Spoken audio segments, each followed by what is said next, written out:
Bismillahirrahmanirrahim. Assalamualaikum warahmatullahi wabarakatuh. Sebelumnya saya menjawab pertanyaan UAS, izin perkenalkan diri. Nama saya Hena Herdiana dari kelas SI 701 dengan program studi Manajemen Risiko dan Kualitas Sistem Informasi.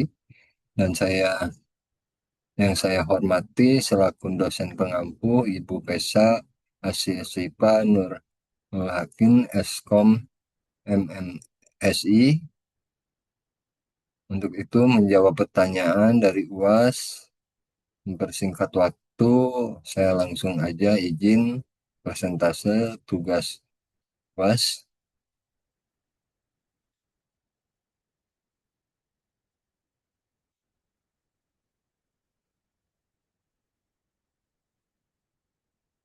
Untuk soal A.1, tiga perbedaan mendasar antara audit SI dan audit keuangan. Dari sisi objek evaluasi, objek utama audit keuangan berfokus pada pengujian substantif dan transaksi serta prosedur prosedur verifikasi saldo akun laporan keuangan. Untuk objek audit, SI berfokus pada evaluasi pengendalian internal khusus IT untuk memastikan kekurangan dan keamanan sistem yang berbagi menjadi pengendalian umum seperti administrasi TI, keamanan fisik, dan pengembangan sistem, serta pengendalian aplikasi, pengendalian input, proses, dan output. Dari sisi bukti audit, audit keuangan konvensional umumnya mengendalikan jejak audit yang terlihat seperti fisik, seperti dokumen, seperti tradisional. Tradisionalnya itu faktur, pesanan, pembelian, atau catatan penagihan yang dapat dilacak kembali dengan mudah. Di dalam audit bukti merupakan catatan akuntansi dan dokumen sumber seringkali hanya tersedia dalam format elektronik. Oleh karena itu, audit SIS mengoperasikan bukti dan dengan mengaudit melalui komputer menggunakan metode teknis seperti pendekatan data, pengujian, simulasi paralel, atau modul audit tertanam. Dari sisi kompetensi auditor, auditor keuangan dapat menerapkan pendekatan di sekitar komputer.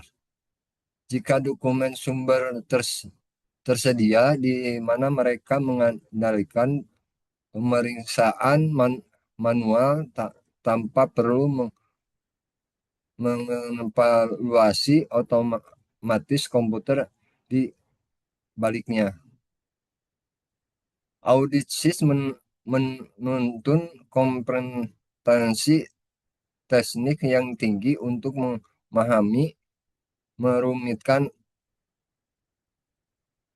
TI, plan, dan melakukan pengujian sistematis pada aplikasi yang terotomatisasi, seringkali melakukan audit TI yang mendalam membutuhkan bantuan prinsipsi audit komputer untuk menjalankan tugas teknik yang aman, seperti membersihkan kembali data pengujian dari file induk klien.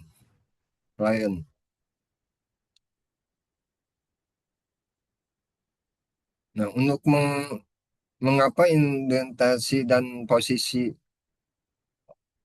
optimalisasi audit, SIS menuntun elektivitas, individualitas, dan posisi organisasi menentukan efektivasi fungsi audit SIS karena landasan paling krusial dari pengendalian internal TI adalah jaminan atas memisahkan tugas atau return on audit,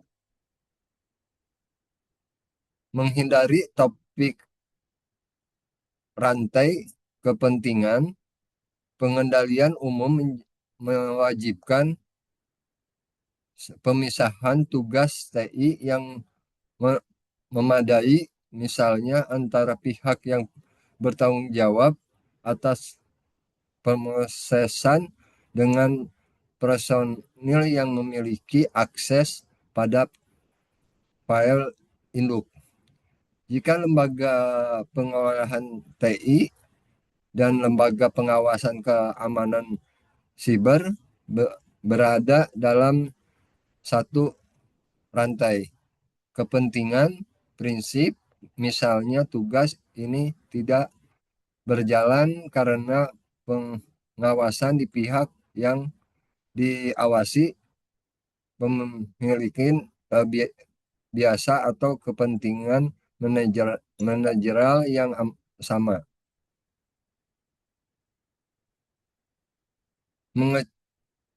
Mencegah dampak sistemik di sini mengendalikan umumnya yang lemah akibat kehilangan pemisahan tugas dapat menimbulkan potensi salah gaji yang material atau kerentangan pada semua aplikasi sistem yang ada. Posisi audit SIS yang independen sangat dibutuhkan untuk mendeplikasi acuan secara objektif, seperti adanya program perangkap lunak yang tidak diotoritaskan atau dimodifikasi file data yang berujuk kepada transisi fiktif yang memungkinkan tidak akan diungkapkan secara transparan apabila pihak pengelola dan pengawasan berada di perahu yang sama. Untuk A.2, klarifikasi kegagalan mengendalikan internal. Yang pertama, fitur anti malware pada server dinonaktifkan atau gagal. Klarifikasi mengendalikan preventive speed, preventive control. Alasan pengendalian preventif dirancang untuk mencegah terjadinya kesalahan atau insiden keamanan sebelum hal yang tersebut merugikan sistem. Perangkat lunak antivirus atau anti malware berfungsi secara aktif untuk mengendalikan dan mencegah infeksi virus yang dapat menyebabkan hilangnya data dan program. Kegagalan fitur ini berarti bertahanan lapisan pertama untuk menahan masuknya ancaman telah tertembus. Untuk yang keduanya, penggerakan penyerangan di dalam jaringan tidak terdeteksi se- selama berhari-hari. Klasifikasinya pengendalian identitas.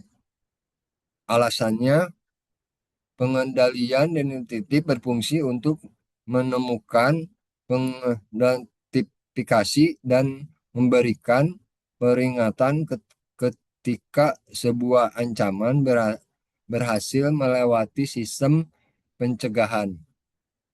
Dalam manajemen keamanan informasi, hal ini berkaitan erat dengan fase indikator detekton, di mana organisasi mendeteksi adanya insiden yang membahayakan aset informasi. Kegagalan mendeteksi pergerakan penyerangan memberhenti memaksimalkan pengawasan, seperti memantau load atau intrusi deteksi sistem tidak berjalan semestinya. Untuk yang ketiganya, tidak tersedia cadangan atau backup data.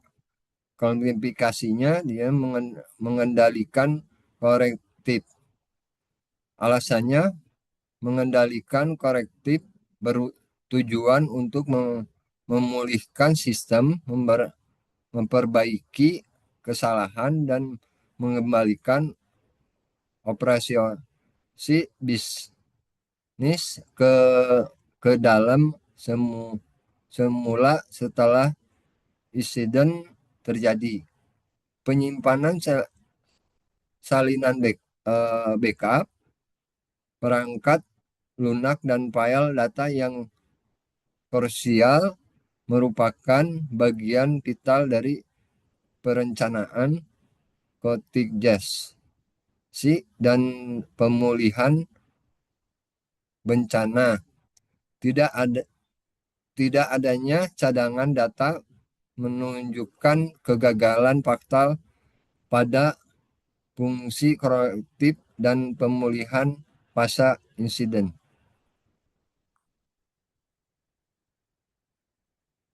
Menentuan tingkat keparahan dampak paling kritis.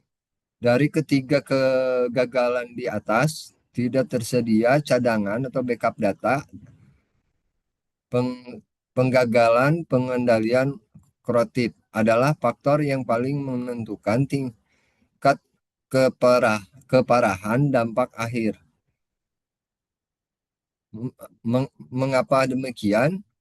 Di dunia keamanan cyber, menembus pengendalian preventif dan detektif sering dianggap sebagai suatu yang dapat akhir tidak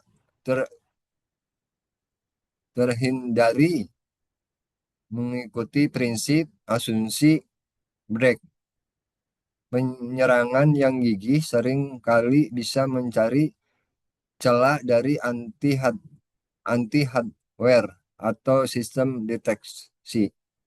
Namun jika sebuah organisasi memiliki backup data yang terisolasi dan memutakhirkan insiden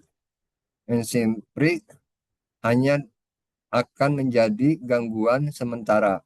Organisasi dapat menghapus sistem yang terinfeksi dan memulihkan data dari backup tersebut. Sebaliknya, tanpa adanya backup data sama sekali, organisasi akan kehilangan seluruh aset informasi secara permanen.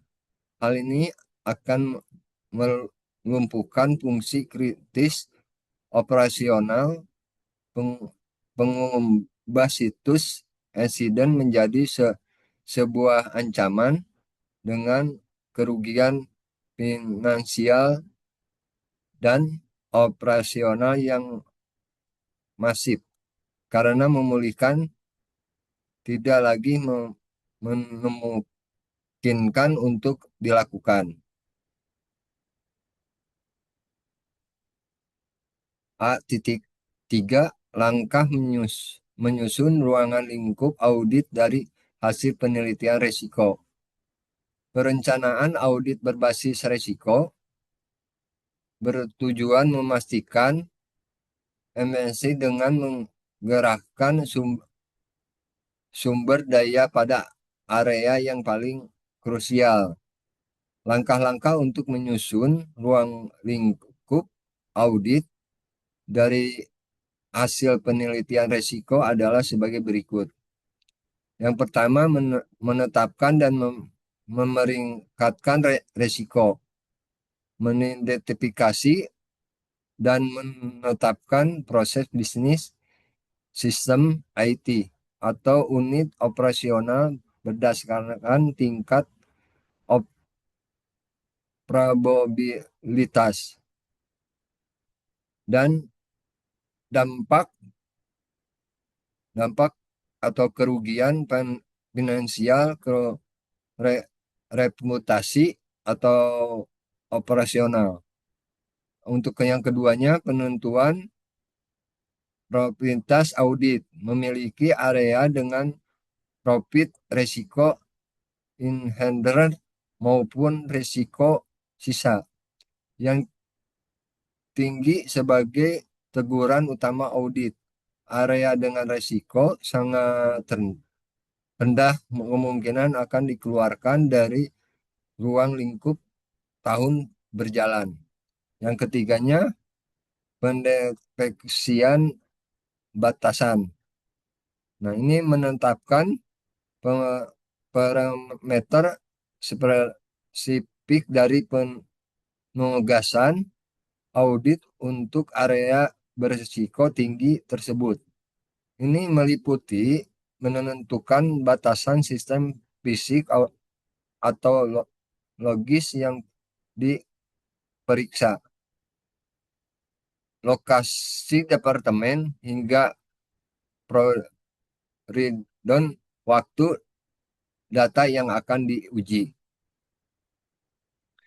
Yang keempatnya, menyesuaikan tujuan dan sumber daya, menetapkan tujuan spesifik pengujian, misalnya menguji kontrol otorisasi jika risiko kecurangan tinggi, dan mengalokasikan sumber daya auditor, jumlah jam kerja dan keahlian spesifikasi seperti keahlian promosi atau IT audit yang proporsional dengan besarnya risiko di area yang telah dibatasi tersebut.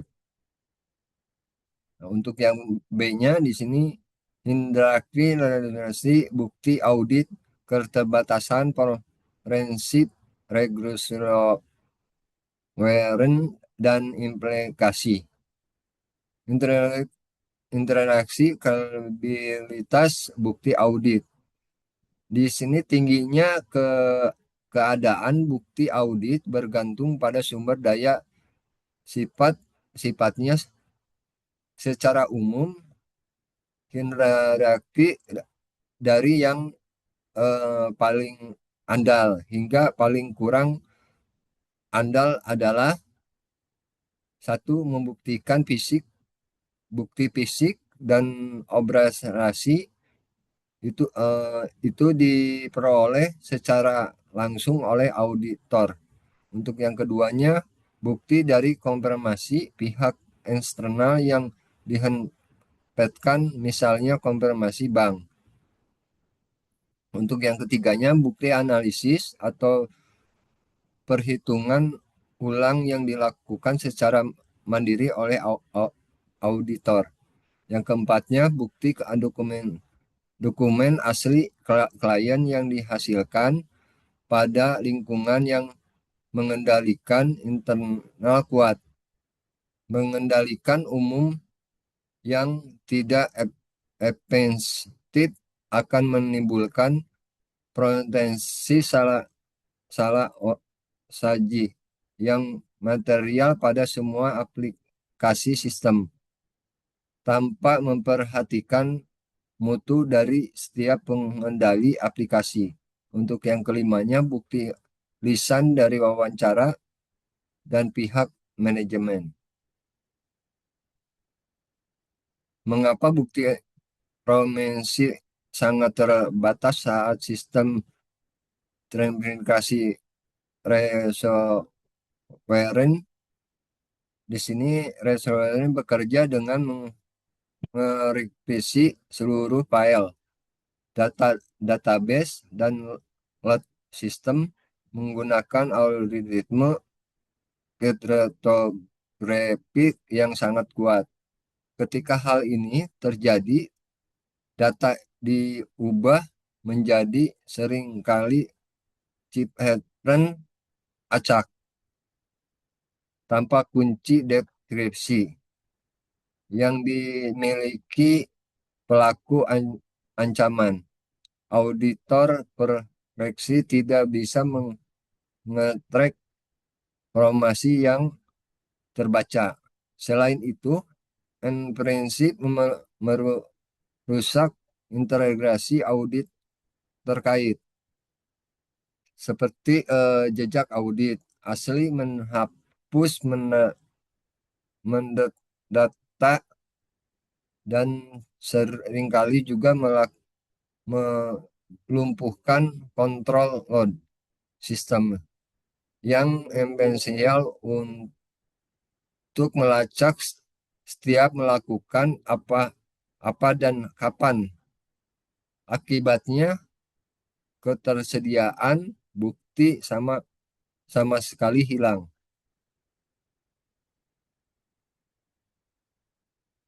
Implementasi bagian opini dan temuan auditor. Yang pertama, membatas ruang lingkup. Auditor dihadapkan pada situasi di mana mereka tidak dapat mengumpulkan bukti auditor yang cukup dan tepat karena hilang auditor trail. Untuk yang kedua, dampak pada optimal audit.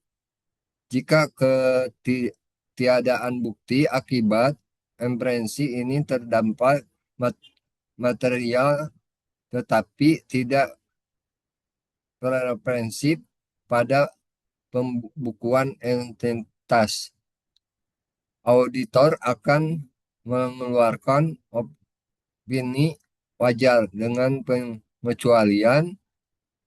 Namun jika sistem utama hancur dan dampak sangat material serta pervasif sehingga tidak ada jalan lain untuk mempreferensiasi akun-akun, auditor harus mengeluarkan status tidak menyatakan pendapat. Untuk yang ketiganya, tentukan pengendalian. Auditor akan mengeluarkan laporan kelemahan material terkait kontrol keamanan IT dan ketiadaan perencanaan mitigasi bencana. Hal ini menunjukkan kegagalan pada kontrol mitigasi krisis seperti diserta recovery planning yang akan merupakan persiapan pemulihan akibat bencana seperti business continuity plan nih yang seharusnya menjadi bahwa fungsi kritis organisasi tetap bisa berjalan jika terjadi bencana. Untuk soal yang A.4, terdampaknya tata kelola dan manajemen. Nah, di sini mengurangi perbedaan ruang lingkup tata kelola. dan manajemen dalam sistem informasi. Untuk tata kelola berfokus pada aspek pengawasan tidak tingkat tinggi, pendoman perilaku, kepatuhan, dan isu ST, seperti penanganan preventif, complete tracking, pretest, seperti penyusunan properties kondis of conduct. Contohnya keputusan tata kelola, penetapan implementasi information security policy oleh oleh tingkatan ketinggian organisasi untuk menentukan kebijakan departemen yang diciptakan kondisi keamanan informasi secara menyeluruh.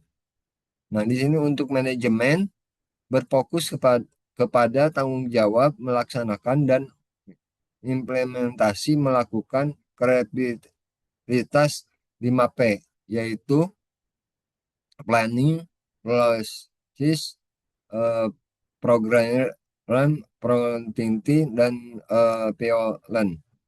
Nah, contohnya keputusan manajemen membuat teknik planning berdurasi 1 hingga 2 tahun untuk mengintegrasikan sumber daya atau eksekusi intern dan respon planning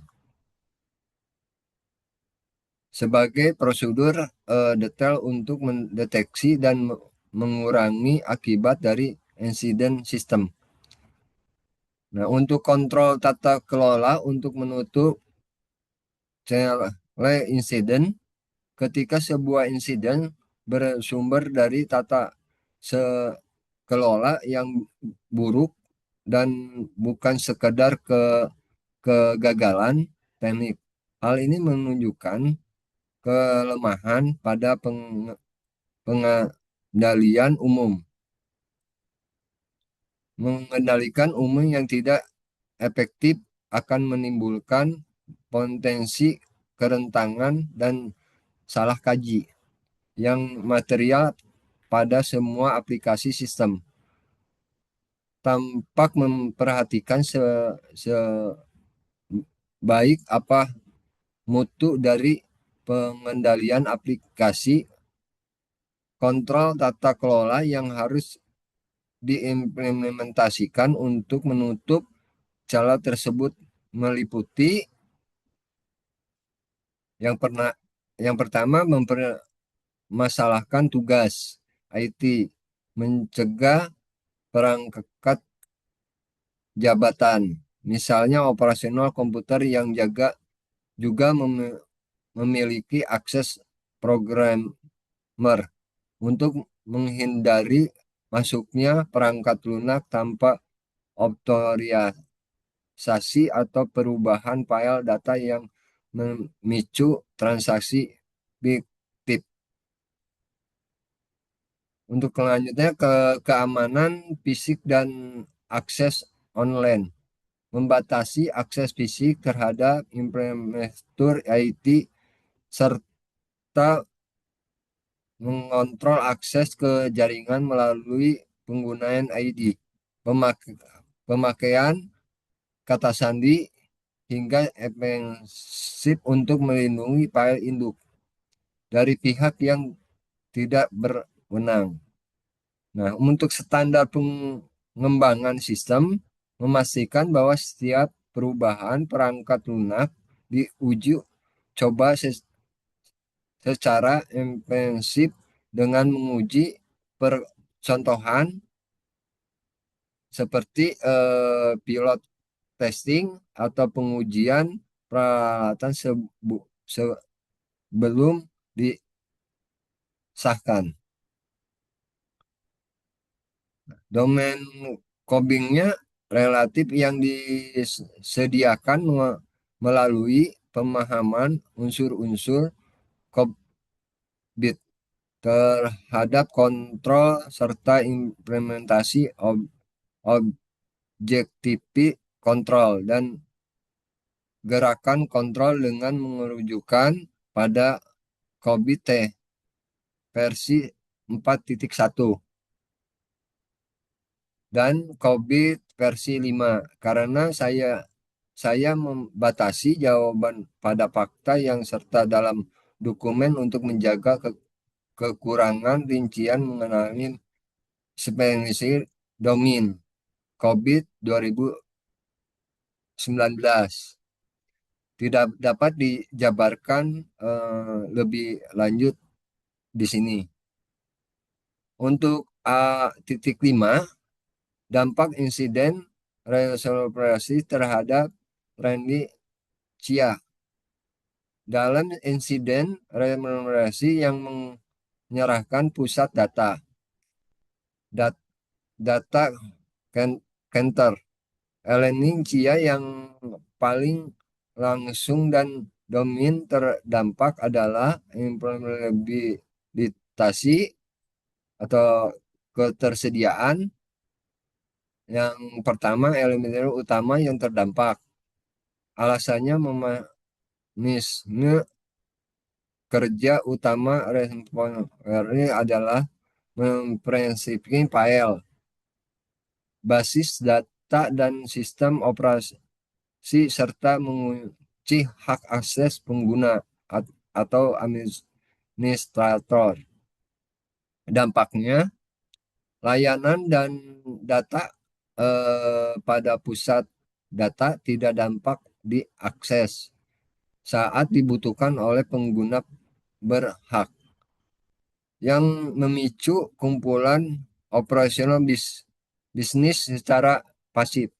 Nah, yang kedua, dampak sekunder pada elemen lainnya, interesting terjadi penggunaan intensitas data karena struktur data asli diubah secara tidak sah menjadi format terenkripsi yang tidak dapat dibaca atau diproses oleh sistem.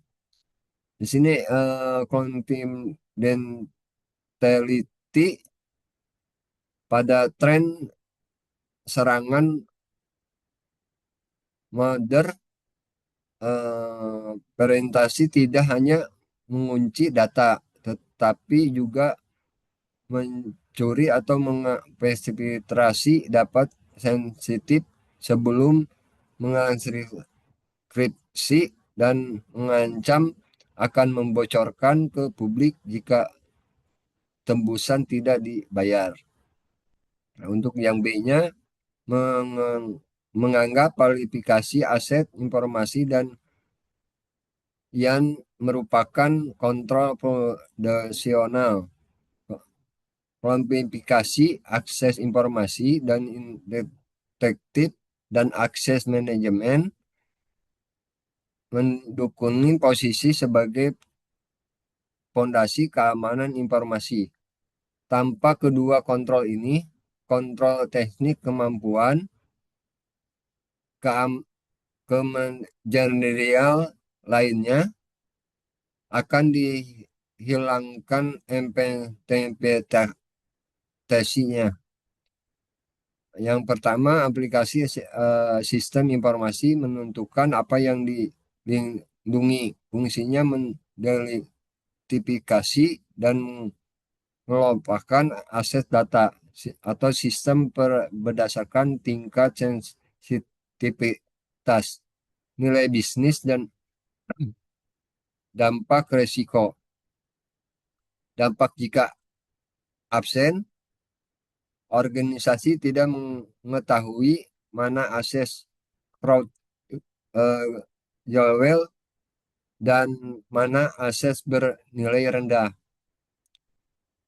Menerapkan kontrol lain menjadi salah sasaran dan tidak efisien secara biaya.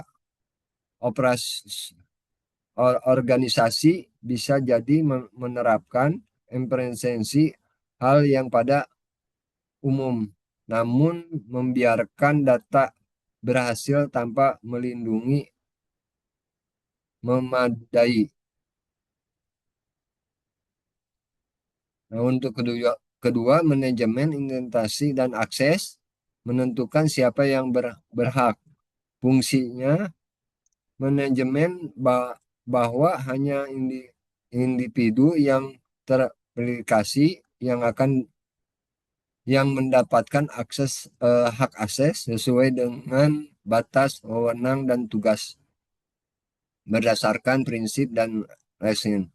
Nah, dampak jika absen, sistem tidak dapat membatasi dan memperbaiki identitas penggunaan yang berinteraksi dengan aset. Nah, di sini kontrol lainnya seperti audit, login, atau security monitoring menjadi tindakan bermakna karena sistem tidak bisa membedakan antara aktivitas pengguna sah dengan penyusup yang menggunakan akun berhak akses berlebihan. Nah, sinergi prudensial klasifikasi aset aset menjadi pertanyaan. A- Data apa yang harus dilindungi dan berapa ketat. Nah, di sini sedangkan Ian menjawab, siapa yang saja yang mengelola pengaksesan data tersebut dan sejauh mana kewenangannya. Jika organisasi tidak tahu apa yang dilindungi dengan siapa yang berhak mengakses, maka seluruh mekanisme proteksi tambahan lainnya akan bekerja secara buta tanpa arah dan tujuan yang jelas. Nah, di sini soal yang bagian B. Nah, di bagian B ini tujuan auditnya memperluasi akar penyebab insiden rasional melalui implementasi pengendalian internal yang ada, mengukur tingkat kepatuhan terhadap standar keamanan, serta merumuskan rekomendasi perbaikan pencegahan keberulangan. Ruang lingkup Ruang lingkup empat arah utama, tata kelola manajemen risiko, eh, Riko, TI, evaluasi kebijakan keamanan, struktur, struktur kepemimpinan TI, serta komitmen alokasi anggaran keamanan. Yang keduanya, manajemen akses dan keamanan sistem atau jaringan, memeriksa konfigurasi high-level hak akses dan manajemen kerentanan infrastruktur. Yang ketiganya manajemen backup dan pemulihan pembaca, audit prosedur pencadangan instalasi media backup serta keandalan menguji pemulihan. Yang keempatnya manajemen tanggap insiden, evaluasi efektivitas deteksi dini, kecepatan isolasi insiden, eskalasi dan komunikasi kritis. Nah, untuk kriteria auditnya standar iOS ENC 2701.2 2022. Nah, ini sistem manajemen keamanan informasi. Nah, untuk COVID-nya 2019, tata kelola TI itu NIST-nya SP 800 eh, 61 Confirmatory Security Integrity Handling Global. Nah, di undang-undangnya ini nomor 27 tahun 2022 untuk Undang-Undang PDP-nya dan PP nomor 71 tahun 2019. Alasan audit berbasis resiko, audit berbasis keputusan checklist hanya mengukur ketersediaan dokumen di atas kertas. Audit berbasis resiko berfokus pada dampak bisnis aktual dan efektivitas pengendalian nyata terhadap ancaman dinamis. Pendekatan ini memastikan sumber daya audit diarahkan pada area perisikoan paling krusial yang menjadi celah terjadinya insiden ransomware.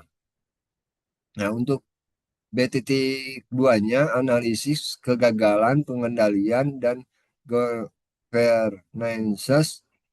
Di sini ada di tabel ini ada kelemahan pengendalian, ada tipe kontrol, ada domain objek COVID-nya. Di sini ada auditor.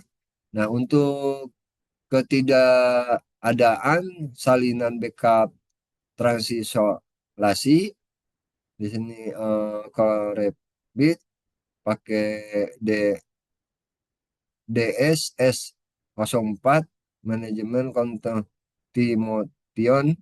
Nah, untuk ininya backup merupakan kendali proaktif utama untuk memulihkan ketiadaan salinan yang terpisah dari jaringan utama pelanggaran transisi kontinuitas DSS 04 sehingga memulihkan data gagal total. Nah, untuk akses penggunaan terlalu luas, ini prinsip untuk itu DSSS 05 itu manajemen security service, pengendalian akses, prevensi pegagalan, menerapkan less privilege, memungkinkan ransomware melakukan lateral connectivity dan mengapresikan seluruh domain.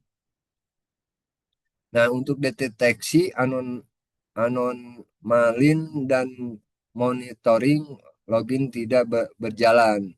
Ini detektif di yang selanjutnya DDS 01, dia pakai DDS 01 manajemen operation. Ini MEA 01. Kegagalan mendeteksi aktivitas verifikasi data dan mempresentasi massal secara real tim menunjukkan pemantauan operasional yang tidak berfungsi. Nah, untuk rencana tanggapan insiden tidak teruji, ini korektif, detektif, pakai APO 12, manajemen risk DSS 04, kebijakan manajemen risiko tidak memiliki sinkronisasi bencana yang valid tanpa pelatihan dan drilling berkala. Respon tim saat insiden lambat atau acak. Nah, untuk B.3 kontinuitas layanan.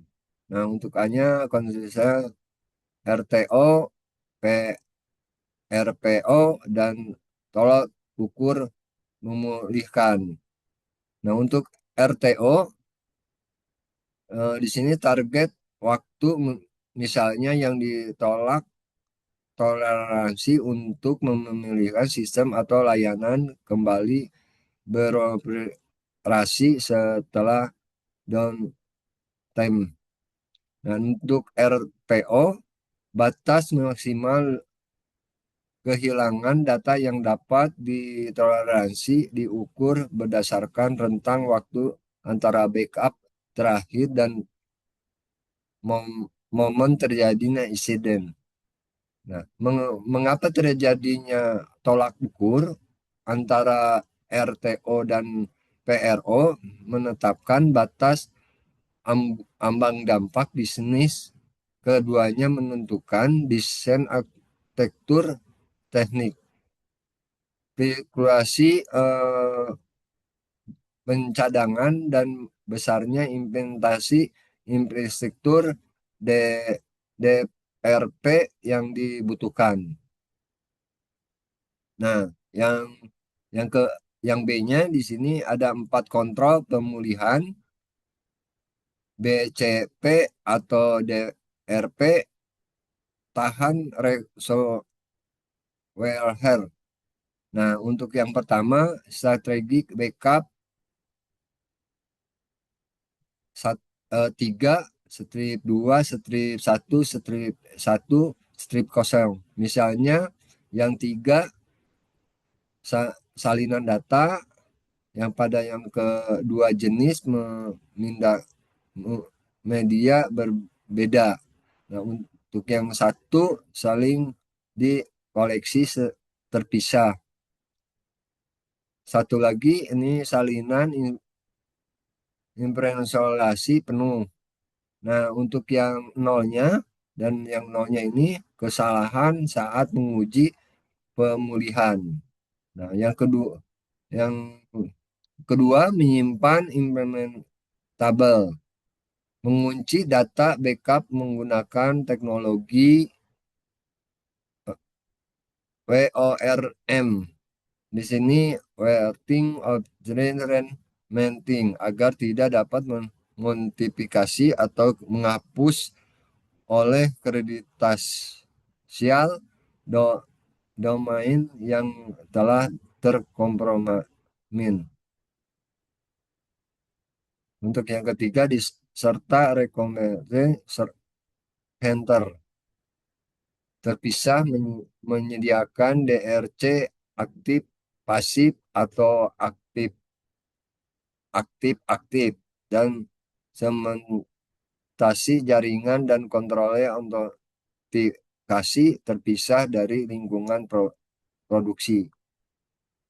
Yang keempat, simulasi pemulihan berkala, melakukan pengujian for looper yang dan retroresia tes secara rinci,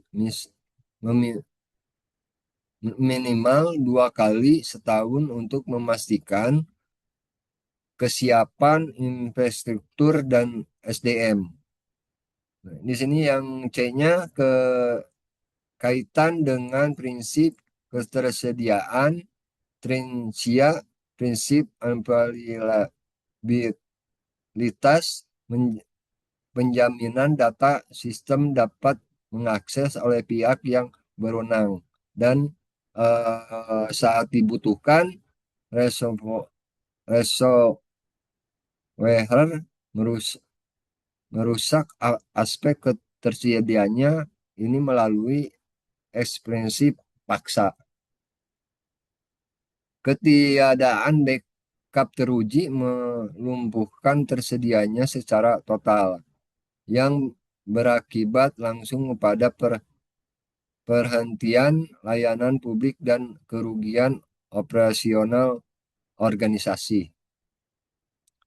Nah, untuk soal yang B.4 kepatuhan UU PDP isu kontributor yang ini intensi kewajiban UU PDP yang melanggar kepatuhan. Kewajiban pengembangan dalam data pribadi yang di pasal 35 mengendalikan data wajib melindungi data pribadi dari perosesan tanpa hak melalui langkah teknik dan operasional yang mendalam, memadai.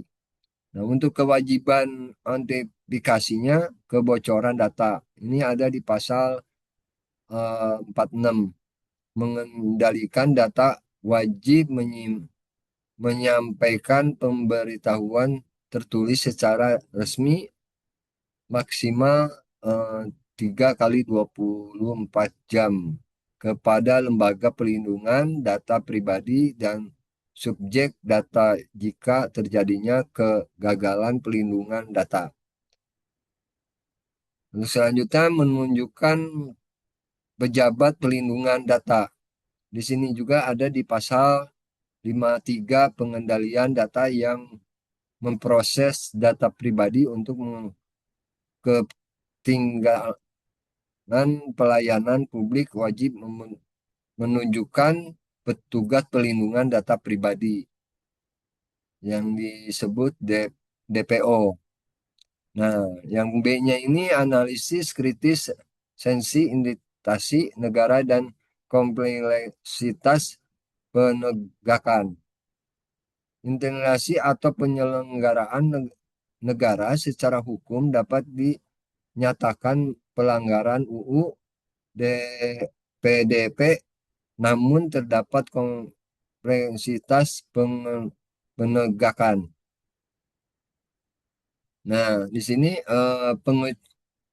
pengecualian sanksi denda administrasi, sanksi denda finansial hingga 2% dari pendapatan tahunan. Itu ada di pasal 57. Umumnya ditunjukkan bagi sektor privat. Untuk badan publik, sanksi administrasi cenderung terbatas pada teguran tertulis, menghentikan sementara kegiatan pemrosesan data, atau sanksi administrasi atau disiplin terhadap pejabat terkait. Nah, untuk selanjutnya kompleksitas kelembagaan menegakkan sanksi pada lembaga pemerintah sering berbenturan dengan koordinasi antara lembaga-lembaga negara dan potensi terganggunya fungsi pelayanan publik. Vital jika memprosesan data dihentikan total. Nah, untuk selanjutnya juga di sini terlalu verifikasi regulasi turunan. Ketentuan teknik menjatuhkan sanksi administratif bagi intensi pemerintahan serta mekanisme kerja lembaga pelindungan data pribadi. Masih memerlukan verifikasi lebih lanjut terdapat peraturan pemerintah turunan Undang-Undang PDP terkini. Nah, untuk soal C.1 audit pengendalian aplikasi di era cloud SAT P14 sama P15. Untuk di sini pergeseran tanggung jawab pengendalian di bawah model Shredden dan Reversibility. Pengendalian aplikasi klasik dirancang untuk manajemen keadilan, memprosesan transaksi melalui 3 area utama. Kontrol input, memastikan data yang dimasukkan akurat, sah, dan lengkap. Kontrol proses, memastikan perhitungan dan logika bisnis dijalankan dengan tepat. Nah, dan kontrol output, memastikan hasil prosesan terdistribusi dan aman dan akurat. Nah, di sini ketika operasional perpindahan dari lingkungan operation ke aplikasi cloud, tanggung jawab pengendalian ter- terbagi dalam model SRAN dan SRAN responsibilitas tanggung jawab bersama. Tanggung jawab tanggung jawab penyedia cloud bertanya jawab atas security of ten cloud termasuk keamanan fisik pusat data. Nah, sistem operasional dasar analisis basis data serta pembaruan aplikasi dasar. Tanggung jawab pelanggan itu operasionalisasi pertanggungjawaban atas security nanti cloud termasuk tata kelola data. Operasinya transaksi pengawasan hak akses serta konfigurasi aturan bisnis aplikasi. Nah, di sini pergeseran pada elemen pengendalian aplikasi. Di sini ada tiga: kontrol input, pergeseran dari pemeriksaan pengodean internal ke totalitas pengguna, validasi integrasi antar muka atau API, pembatasan hak input berbasis peran.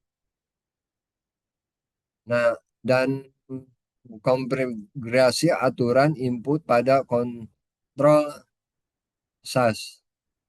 Nah, di yang keduanya kontrol proses. Login loginkan kan pemrosesan inti menjadi black box bagi penghalangan karena organisasi tidak dapat melihat atau mengedit kode aplikasi SaaS secara langsung. Tanggung jawab organisasi bergeser ke evaluasi laporan jaminan independen vendor, konfigurasi parameter aplikasi dan rekonsiliasi berkala. Nah, yang ketiganya di sini kontrol input. Fokus bergeser ke perlindungan data, transaksi, dan evaluasi data saat transit dan saat tersimpan. Kontrol pengunduhan atau ekspor laporan, integrasi input via API, serta pencegahan kebocoran data. Nah, untuk yang B di sini saya bikin tabel juga tiga risiko pengendalian aplikasi baru dan prosedur audit yang diusulkan. Nah, untuk yang di tabel ini ada risiko pengendalian aplikasi baru, prosedur audit yang diusulkan. Yang pertama, konfigurasi, briefing, dan manajemen parameter SAS. Nah, di sini ada risiko perubahan konfigurasi parameter aplikasi seperti aturan profile, aturan pelindasan input atau round rocking yang dilakukan oleh administrasi tanpa prosedur. Cleaning manajemen yang baku sehingga merusak kontrol input atau proses. Nah, untuk prosedur auditnya yang diusulkan, pengujian kepatuhan klien, manajemen red log perubahan, konfigurasi audit trail, konfiguration red log pada kontrol administrasi SAS. untuk memastikan setiap perubahan memiliki otoritas dan tingkat persetujuan. Nah, audit konfigurasi basis alignment, basis bandingkan membandingkan konfigurasi aktif secara berkala dengan spesifikasi segmen keamanan dan otoritas bisnis. Kegunaan alat memantau otomatis atau analisis sampel. Nah, yang keduanya kerentangan integrasi API dan manipulasi transaksi. API data integrity risk. Resikonya integrasi antara SAS dan sistem internal SAS lain menggunakan API yang tidak aman, kreditasi API lemah. Tidak ada regulasi lain atau tanpa validasi scanman dapat menyebabkan manipulasian data transaksi saat tracing. Nah, untuk yang audit keamanannya, API, evaluasi, otentikasi, dan otoritas API, misalnya mengimplementasikan OAuth 2.0,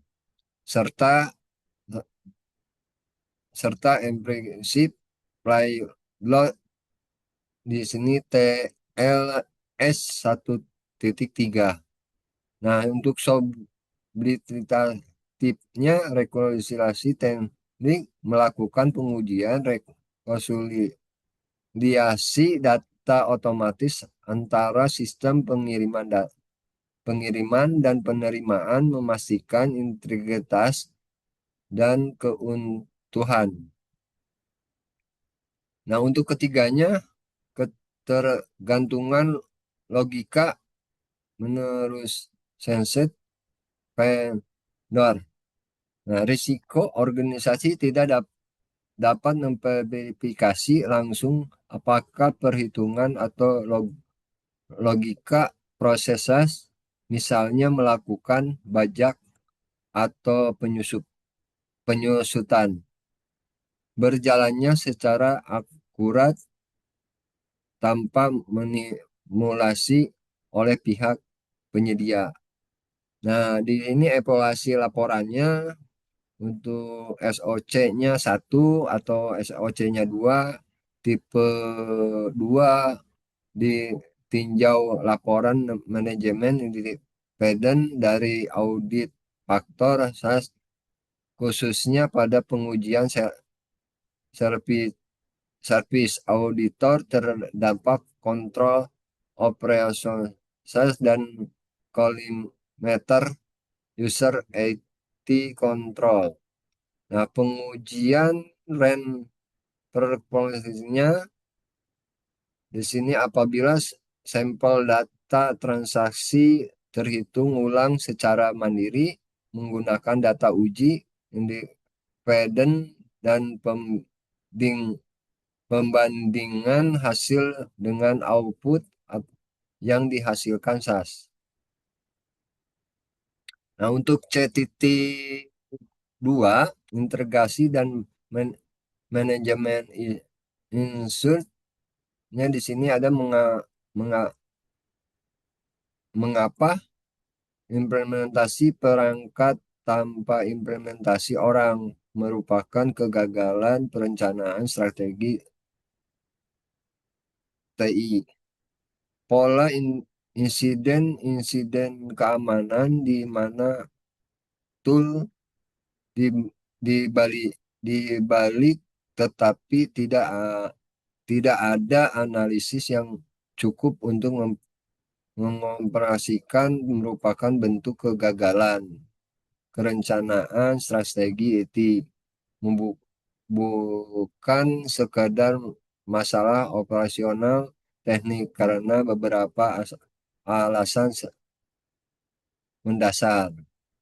Nah, di sini dibagi tiga: ketidakseimbangan, kapabilitas, perencanaan strategis IT yang penting bertujuan pembangunan organisasi komputer perangkat teknologi hanyalah instrumen tanpa ketersediaannya SDM berketerampilan serta prosedur tanggapan insiden. Tool tidak dapat memberikan nilai bisnis maupun proteksi. Nah, yang keduanya kegagalan estimasi total loadout mounting dan resource management. Di sini perencanaan serta yang buruk hanyalah mengoleksikan anggaran pada belanja modal dan mengakibatkan belanja operasional operasional akibat ases penilaian tinggi menjadi server yang tidak terpakai secara optimal. Ya, yang ketiganya di sini menciptakan persistent of security. Secara strategi, organisasi merasa setelah menegasi resiko karena telah membeli sistem keamanan. Padahal risk and absorption tetap meninggalkan karena area prediction dan hilangnya kemampuan deteksi dini insiden. Hal ini mencerminkan kegagalan pada proses proteksi dan monitoring dalam manajemen keamanan. Nah, untuk yang B-nya ini mencegah masalah melalui penyerangan strategi IT dan strategi organisasi. Penyerangan strategi IT TI dengan strategi operasi dapat mencegah masalah dan melakukan pendekatan tata kelola sebagai berikut. Nah, yang pertama menetapkan keterangkan tata kelola 5P secara utuh, manajemen puncak dan IT strategi kontroler wajib menyerangkan implementasi produksi dan optoil atau kesiapan SDM dan pro- program program pelatihan dan kesadaran keamanan. Sebelumnya bertujuan implementasi dilakukan. Persyaratan basismen racing berbasis kemabilitas. Ini setiap pengajuan implementasi perangkat keamanan harus disertakan dokumen perencanaan SDM. Jika organisasi mengalami keterbatasan SDM internal, strategi disasarkan menunjukkan model operasional alternatif seperti pemanfaatan manajemen security service provider atau Hebrin SOC, pengawasan tata kelola. Nah, manajemen eksekutif harus menentukan berkelanjutan proses monitoring dan komplementasi secara berkala, bukan hanya mengukur keberhasilan proyek berdasarkan penyelesaian implementasi teknik, audit, onboarding, layering. Nah, yang C-nya di sini dua indikator atau metrik yang dapat diaudit untuk penilaian kematangan kompatibilitas ini. Yang pertama metrik satu, emulator target dan target conversion rate ratio alignment yang diinterpretasikan analisis, verifikasi dan cara pengukurannya, implementasi security, administrasi kategori leak printing yang ditinjau dan ditindaklanjuti oleh analisis keamanan dalam batas SLA, misalnya kurang 15 menit dibandingkan total area kategori tersebut yang dihasilkan oleh Xian dalam breakdown audit. Nah, nilai audit jika resiko ini rendah, misalnya kurang dari 50%. Hal ini yang tersentuh. Hal ini menjadi bukti audit terstruktur bahwa operasional mengalami kekurangan kapasitas atau kapabilitas SDM operasional. Nah, metrik kedua, security operasional dan training road di sini didefinisikan dan cara pengukuran resiko antara total belanja operasional untuk SDM keamanan. Nah, seperti biaya gaji, analisis SOC, dan sertifikasi operasional, dan pelatihan simulasi insiden atau red blue trending. Terdapat total nilai inventari lisensi dapat perangkat keras keamanan. Di sini juga ada nilai audit kematangan komunikasi tujuannya oleh alokasikan anggaran operasional SDM yang memadai atau seimbangkan untuk mendukung pemeliharaan serta memantau alat secara berkelanjutan. Nah, untuk C.3-nya risiko pihak ketiga AI dan tata kelola masa depan. Nah, risiko pihak ketiga pada pengelolaan konsorsium khusus DPNS dan kontrol pengendaliannya.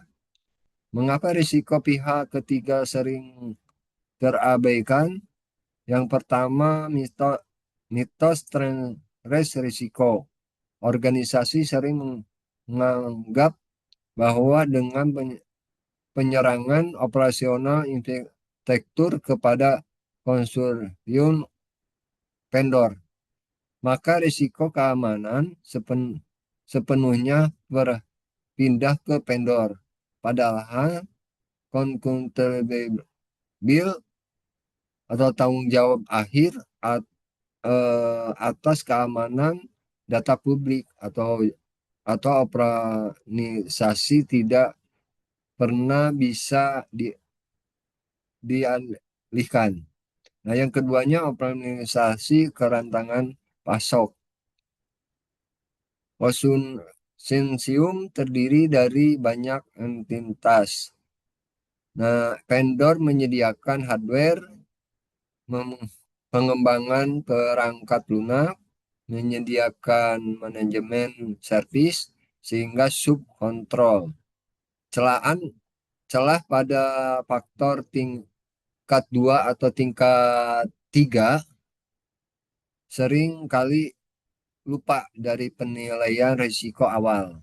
Nah, untuk yang ketiganya, akses berkelayakan tinggi. Vendor pihak ketiga sering kali diberikan akses remote meningkatkan fasilitas tinggi tanpa keamanan runtime atau rekaman saksi yang ketat, menciptakan backdoor operasional. Kontrol di sini mengendalikan untuk menuntut risiko lain. Risiko ini seperti kontrol akses pihak yang ketiga dan perlindungan akses manajemen itu menerapkan arsitektur zero trust, otomatis multimedia faktor wajib membatasi akses berbasis waktu serta keamanan namun seksi remoten bagi seluruh personal vendor. Nah, untuk kontrol dual dan remote audit memasukkan kelangsungan kontrol aktual yang mengizinkan auditor internal Medannya melakukan audit keamanan fisik dan logis kepada vendor, menetapkan SLA keamanan yang tegas, serta mewajibkan penyimpanan sertifikasi SSI, ISO IC 27001 dalam laporan SOC 2 tipe 2 secara berkala. Nah, di sini continuous trending assessment melakukan penentuan risiko dan mengujikan menetap secara berkala pada seluruh titik integrasi pada struktur konsorsium. Nah, untuk analisis kritisnya, tetangga audit baru dengan audit AI dan memperluas keterangan audit transition. Tantangan audit baru yang muncul akibat audit AI. Hmm, Yang pertama, masalah auditabilitas keputusan audit audit model AI dan atau model bekerja secara probabilitas dan monetaritas audit tidak dampak melacak loginkan percabangan aturan tradisional untuk memperiksa mengapa suatu keputusan otomatis dibuat atau misalnya keputusan mitigasi ancaman otomatis atau penilaian risiko finansial. Nah, yang kedua ini soal AI dan kebocoran data. Penggunaan alat AI pihak ketiga oleh personal tanpa otoritas tata kelola. Nah, berpotensi membocorkan aset informasi rahasia ke model publik. Yang ketiganya model ring dan data optioning karena model AI dapat terdegradasi seiringnya waktu karena memperubahkan pola data atau dimanipulasi secara sengaja melalui pencemaran data latih tanpa adanya perubahan pada kode program utama. Nah, posisi dan argumentasi kritis untuk posisinya ke kerangka audit tradisional harus memperluas dan ditransformasi secara mendasar untuk mengaudit operasional berbasis AI. Nah, untuk yang B-nya ini di sini algoritma pendukungan posisi. Yang untuk pertama karena audit IT tradisional direncanakan untuk sistem determinis berbasis aturan baku, kontrol akses, trust, dan manajemen perubahan berbasis kode. Nah, yang kedua, AI bertindakan secara otonom adaptin dan probabilitas.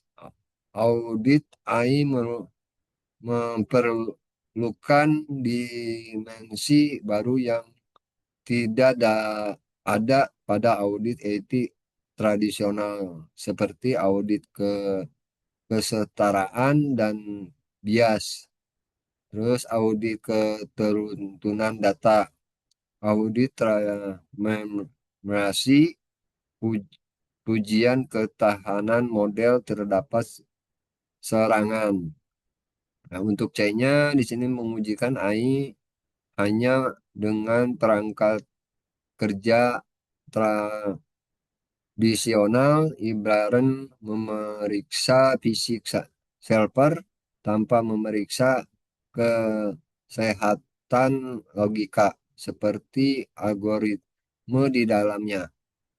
Hal ini tidak cukup untuk memberikan jaminan atas keandalan keputusan AI.